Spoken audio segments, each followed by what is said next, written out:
My house was reduced to rubble on a Tuesday morning. I was at work, halfway through replacing a broken sump pump in a flooded basement, when my neighbor called me in a panic. "Francis, they're tearing your place down," he shouted over the phone. "There's a backhoe in your yard." I dropped my wrench, bolted out of the crawl space, and floored it back to my property. By the time I got there, it was too late. My single-story ranch home built with my own hands over 5 years was nothing but a mangled pile of siding and shattered drywall. Dust still hung in the air, and there she was, standing like a damn queen in the middle of it all. Tamara Fairgrove, the HOA president. Tamara was everything you'd expect from a power-drunk, middle-aged HOA ruler.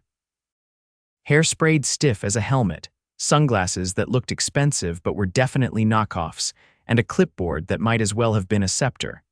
She always had that tone, like she was scolding a toddler for coloring outside the lines. "You were given multiple warnings, Mr. Preston," she said, brushing imaginary dust off her blouse. "Unapproved additions, non-compliant siding, and that ridiculous metal roof. You were warned." "You demolished my home without a permit, Tamara," I shouted. "That's illegal." She didn't even blink. "The HOA has enforcement rights."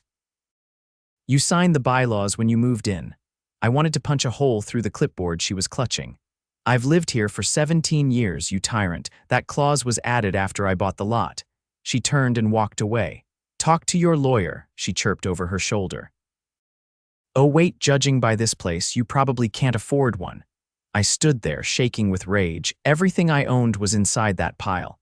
My tools, my mementos, my late mother's photo albums, gone, but Tamara Fairgrove made one very big mistake. She thought I'd take this lying down. What she didn't know, what no one on the HOA board knew, was that I used to be a municipal water systems technician. I knew every inch of the underground grid in our area. And Tamara, she owned a sprawling horse ranch just outside the subdivision. A fancy little equine paradise she bragged about at every board meeting, with lush green pastures and clean water flowing straight from a private line that conveniently passed through a utility easement on my land. Correction, used to pass through. Officer Delgado shifted his weight from one boot to the other as he surveyed the wreckage. The afternoon sun bounced off the exposed nails and twisted copper piping where my kitchen used to be. His notepad looked too small for what he was about to write. "You're telling me this was done without a court order?" "Not even a demo permit," I said, handing him the only document I'd managed to salvage, a copy of the county's zoning approval I'd received 5 years ago for the roof Tamara had claimed was non-compliant. Everything she cited was either grandfathered in or flat-out fabricated. Delgado gave a slow whistle and pulled out his radio. "Dispatch, I'll need to speak with code enforcement and county records. We might have a situation here." While he made his call, I walked over to the edge of the crater where my garage once stood. I crouched and traced my fingers along the exposed pipe that ran under the driveway. I'd buried it myself, hand-dug the trench, laid the polyethylene line, and connected it to the main utility easement that served the eastern side of the subdivision. Tamara's ranch sat over a mile out, but she'd paid a premium to tap into the subdivision system for her horses. That water flowed right through this pipe. Delgado hung up and walked over. "County says there's no record of any demolition permits issued for your address. I've got a call into the permitting office, but this is looking bad for your HOA president." I nodded, already planning my next move. "You think this qualifies as criminal destruction? If her board authorized this without due process or proper permits, it's not just civil," he said. "We're talking felony-level property destruction, and if she used HOA funds to contract it, fraud, misappropriation, possibly conspiracy." That night, I stayed in a motel off the highway. Cheap place smelled like mildew and the TV didn't work, but it had Wi-Fi. I spent the next 6 hours combing through county records, HOA filings, and a digital copy of the bylaws I'd saved years ago. I found what I was looking for just after midnight. Section 4.3.2. No modification or cessation of utility access may be enacted or enforced without unanimous consent of the affected property owners and written approval from the county utility board. Tamara had bypassed that clause when she rerouted the water to her ranch. She'd never gotten my written consent, and the signature on the easement amendment, a forgery. I'd never seen that handwriting in my life. The next morning, I filed a formal complaint with the County Utilities Commission, attaching the forged document and a notarized affidavit. Then I called my old union buddy, Marcus Till, who now worked as a senior engineer at the municipal water office. "Francis, I swear, I haven't heard from you in years, and now you're calling me about a forged easement. Her ranch is drinking from a line that runs through my property. I want it shut down, legally. You've got the right paperwork, I've got everything. She altered county records and used my land without consent." Marcus let out a low chuckle. "You're not going to believe this, but her ranch has been flagged 3 times in the last year for exceeding residential irrigation limits. If we can prove she falsified the easement, that's the nail." By noon, I was back on my lot, standing next to a utility van with Marcus and 2 county inspectors. They opened the ground box near the sidewalk and followed the line east. Sure enough, the pipe forked just beyond my boundary, a split that shouldn't exist. "This is a violation on multiple levels," said one of the inspectors. "Unauthorized split, no backflow preventer, and she's tapping into a residential system for agricultural use." Marcus turned to me. "We're shutting it off at the junction. Legally, we have to post notice on her property, but enforcement can cut the supply today." I didn't say anything. I just watched as they clamped the line and installed a locking valve. That evening, I drove past Tamara's ranch. Her fancy white fence gleamed in the golden light, but the pastures looked dry. A couple of her horses stood under a shade structure, ears twitching. A ranch hand was fiddling with a hose that sputtered nothing but air. I parked across the road and waited. Tamara stormed out 10 minutes later, phone in hand, barking into it like she was ordering troops into battle. "I don't care what the notice says. That's my water line. Get someone out here now." The ranch hand pointed to the orange tag zip tied to the main valve near the barn. She yanked it off and read the lettering. "Water access suspended pending investigation per County Utilities Code 7.12. What the hell is this?" I stepped out of my truck. "That's the sound of karma, Tamara." She spun around, startled. What did you do?" I held up the easement paperwork. "This was never legal. You forged my signature. You rerouted water illegally, used HOA funds to demolish my house, and now you're standing on a ranch built on lies." She marched toward me, looking like she was about to slap the teeth out of my head. That's when the sheriff's cruiser pulled up. Deputy Harlan got out, adjusted his belt, and looked over at me. "Francis Preston, right here," he nodded. "We need you to come in and give a formal statement. County DA's office is opening an investigation." Tamara's face drained of color. "Wait, investigation?" Harlan turned to her. "We've also got questions for you, ma'am. You may want to retain counsel." She opened her mouth, closed it, then looked over at her now waterless ranch like she was just realizing how fragile her little empire really was. I didn't need to say another word.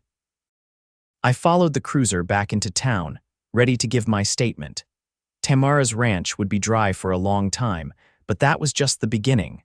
I wasn't just going to take her down, I was going to expose every rotten root of the HOA's corruption. And for the first time since my house hit the dirt, I felt like justice wasn't just possible. It was inevitable.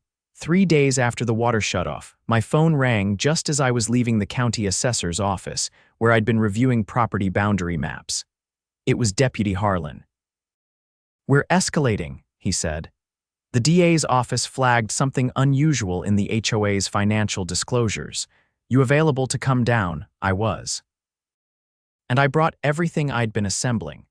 Copies of contractor invoices, HOA meeting minutes I'd requested under the Sunshine Law, and 2 notarized statements from neighbors who'd witnessed the demolition crew being waved in by Tamara herself.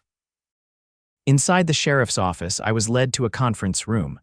A woman in a navy blue suit stood from the table. She looked sharp without being showy practical heels, hair pulled back, a folder already open in front of her. "Mr. Preston, I'm Assistant District Attorney Valerie Cho. I'm heading up the preliminary investigation into the actions of the Oak Hollow HOA. I want to walk you through what we've uncovered so far." She gestured for me to sit, then started laying out documents.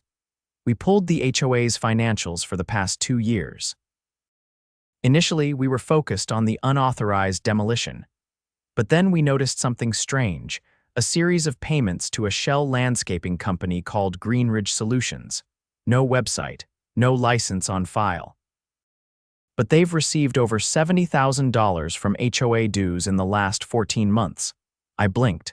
Landscaping. We haven't had the common spaces touched in 2 years. The sign at the west gate is half buried in weeds.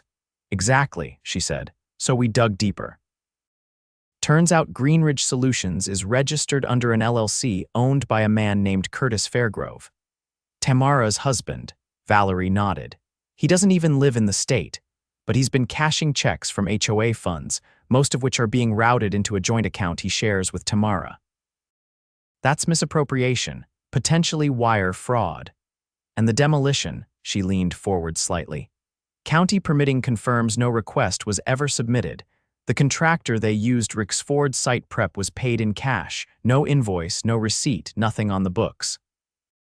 But one of our forensic accountants found a withdrawal from the HOA's emergency maintenance fund for exactly $9,600. Same day the bulldozer showed up. I let out a slow breath. She raided the HOA's savings to destroy my house and tried to cover it up by filing a fabricated violation report. We've verified that the complaint history she cited in the board meeting was retroactively inserted into the minutes. The originals were modified last week. So where does that leave us? Valerie closed the folder. We're executing a search warrant on her home and the HOA office tomorrow morning. I caught her eyes. What do you need from me? Your copy of the original bylaws. And if you're willing, we'd like you to attend the next HOA meeting. Under supervision, we want her to feel secure like she still has control. I cracked a half grin. You want me to bait her? She's not careful when she thinks she's winning. By the time I left the station, my head was buzzing with possibilities. I'd spent the last few days getting quotes from structural engineers and rebuilding contractors, trying to price out what it would cost to restore what I'd lost. But now Tamara wasn't just facing civil liability, she was stepping into felony territory. The next HOA meeting fell on a Thursday evening in the community center, a squat brick building that always smelled like reheated coffee and carpet glue. I hadn't attended in years, not since the board started rubber stamping whatever Tamara wanted. I walked in wearing my work jeans and a clean button-down. Valerie was already seated in the back, dressed down in a hoodie and jeans, but with a quiet, alert presence that gave her away to anyone paying close attention. 2 plainclothes officers took seats near the snack table. The room buzzed as I walked to the front row. A couple of neighbors nodded at me. One woman whispered to her husband and pointed. Tamara swept in 10 minutes late, flanked by 2 board members who looked like they'd rather be anywhere else. She wore a blue silk blouse and carried a manila folder filled with papers she didn't bother to keep organized. She barely glanced at me. Let's begin. First item on the agenda: preliminary discussion of Lot 17B, which, as you all know, was previously occupied by a structure in violation of multiple covenants. I raised my hand. She ignored it. I've submitted a proposal to convert that lot into a community green space. A butterfly garden, perhaps. Low maintenance, educational, I stood. That lot is mine. You forfeited property rights when you refused to comply with HOA mandates. The board voted. No, Tamara, the board never voted. You inserted a line into the meeting minutes after the fact. The original document didn't include any such motion. A murmur rippled through the room. She glared. This is not a public hearing, Mr. Preston. A voice from the back cut in. Actually, under your own bylaws, any motion involving the repurposing of private property must be open for resident input. Valerie stepped into the aisle. Tamara's face twitched just for a second before she recovered. I move that we table this discussion, she snapped, flipping through her folder like that would erase what had just happened. Moving on, I also have a motion, I said, to suspend the current board pending a full financial audit. Half the room froze. You can't propose that, Tamara said, voice rising.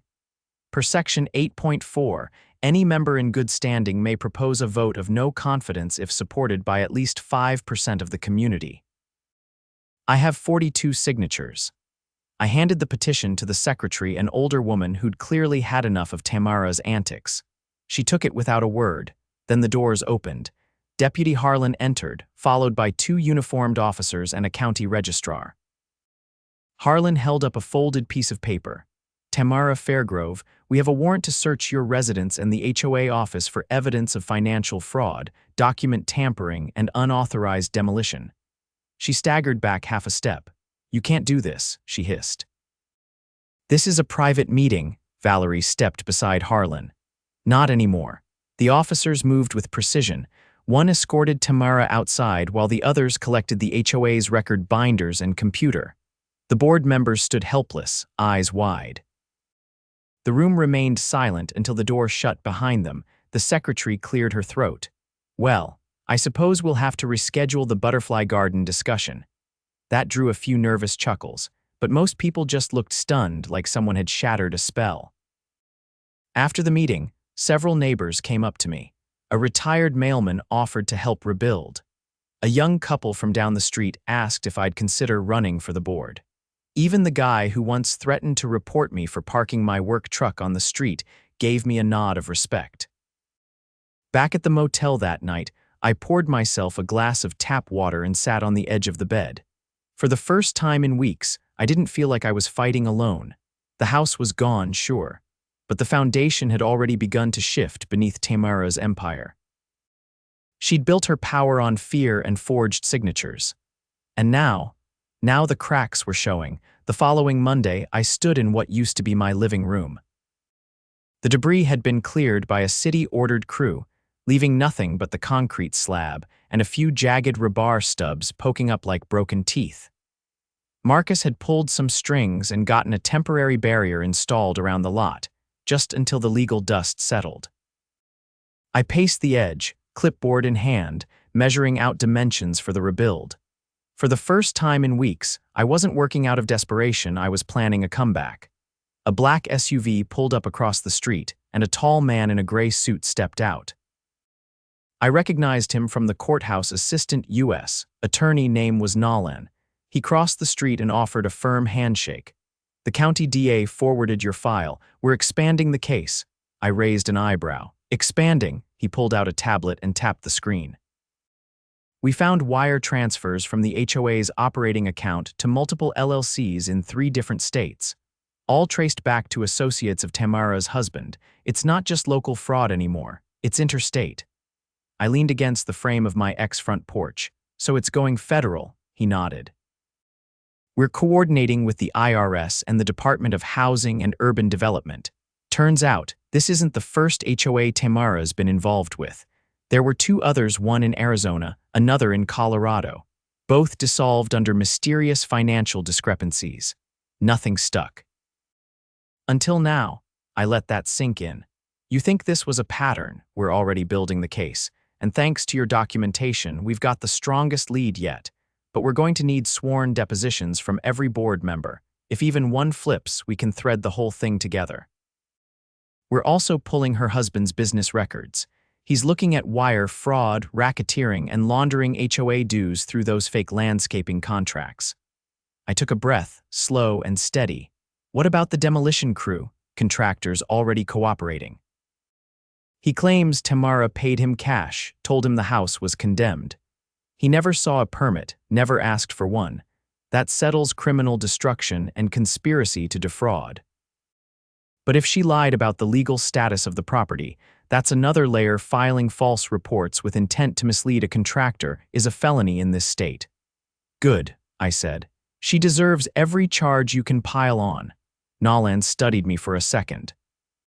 You ever think about running for HOA president? I laughed, genuinely.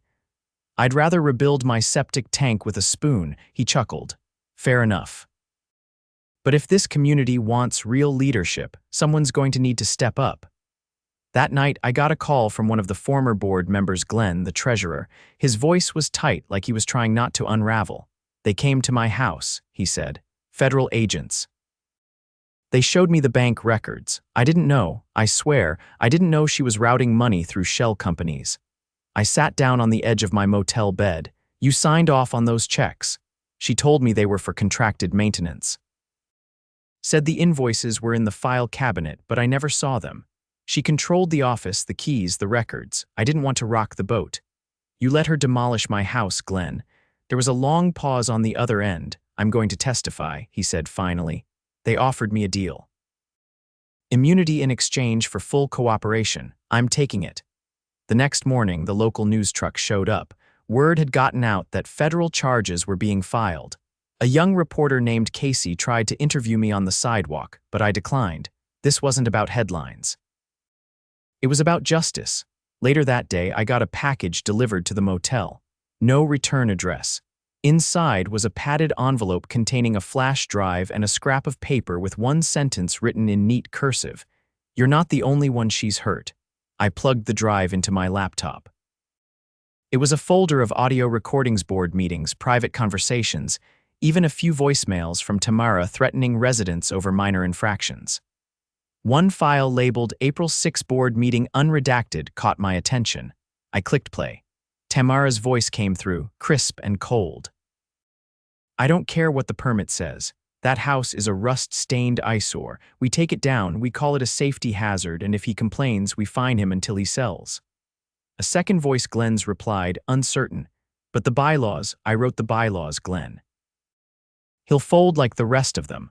I stared at the screen. This wasn't just negligence. This was premeditated, malicious abuse of power. I sent the recording to Valerie and Nolan. Within hours, they confirmed the voice match and added obstruction and conspiracy to the growing list of charges. That evening, federal agents arrested Tamara at her ranch, not just for fraud or destruction or wire transfers. They hit her with a RICO charge, racketeering. The whole HOA had been operating under her thumb like a personal fiefdom. Now, it was being treated like an organized criminal enterprise. She was denied bail. When the ranch was seized under asset forfeiture laws, the horses were relocated to a rescue facility. A local vet, one of the residents Tamara had once fined for improper compost bin placement, volunteered to oversee their care. Small poetic victories like that kept showing up, unasked. A week later, I stood in front of the neighborhood council, not as a victim, but as a witness. The community had gathered in the park, folding chairs set up between the tennis court and the playground. The interim board had resigned, and a special election was being held. I didn't run. But I nominated someone who had quietly helped behind the scenes, Lydia, the retired elementary school principal who had once mowed the median herself when Tamara cut landscaping costs. She won by a landslide. After the vote, Lydia walked over and handed me a sealed envelope. Inside was a handwritten card. Francis, this neighborhood owes you more than we can say. You didn't just stand up to a bully, you broke the grip of fear she held over all of us. You reminded us that the rules are supposed to serve the people, not control them. Thank you for giving us our voice back. Lydia, I kept that card. Still have it, framed above my new desk. The rebuild started 2 months later, funded by the civil suit settlement. The court ordered the HOA's remaining assets, liquidated Tamara's ranch, her personal accounts, even the luxury SUV. The proceeds went to the victims. I got enough to rebuild my home better than before, with a dedicated workspace for my new side business helping other neighborhoods audit their HOA finances. Turns out, I wasn't alone. Other communities reached out, sharing stories of corruption, intimidation, misuse of funds. I started consulting quietly, off the record, helping people file records requests, identify discrepancies, and push for transparency. One afternoon, as I was installing a new porch light, a kid from down the street rode by on his bike and waved. Hey, Mr. Preston. My mom says you're like the Batman of HOAs, I laughed. Tell your mom I prefer utility vigilante. The sun was setting, casting long shadows across the fresh concrete. My house, my land, and my water were all mine again. Not because someone gave them back, but because I took them back, piece by piece, proof by proof. Tamara Fairgrove lost everything. Her empire of fines, fake contracts, and intimidation crumbled under the weight of her own arrogance. And when the dust finally settled, the neighborhood she tried to control had become stronger, more united, and determined never to fall for another tyrant in a pantsuit with a clipboard. Justice didn't knock politely on her door. It shut off her water, exposed her lies, and buried her in the very rules she twisted for power. And I just turned the valve.